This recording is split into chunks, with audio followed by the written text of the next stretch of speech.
Sa ibayong dagat, sikat na tourist spot sa France, binuksan na muli matapos pansamantalang isara dahil sa bomb threat. At pop icon na si Britney Spears may isiniwalat tungkol sa kanila ng dating kasintahan na si Justin Timberlake. Kung ano yan, alamin sa sentro ng balita ni Joy Salamatin. Binuksan ng muli sa publiko ang Palace of Versailles sa France. Nagsilbi itong royal residence ni King Louis XIV at isa sa mga sikat na tourist spot doon. Mababatid na pansamantala itong isinara noong October 13 kasunod ng insidente ng pananaksak sa isang guro.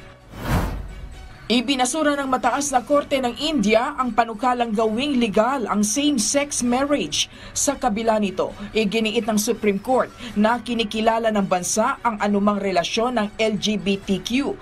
Tiniyak din ito ang proteksyon sa kanila laban sa kahit na anong diskriminasyon. Ikinagulat naman ng ilang fans ang revelation ng Princess of Pop icon na si Britney Spears sa kanyang bagong libro na The Woman in Me. Dito inamin ni Britney na nagpa-abort siya noong sila pa ng American singer na si Justin Timberlake. Kapwa hindi pa raw sila noon handa na magkaroon ng baby. Sa ngayon wala pang statement ang panig ni Timberlake.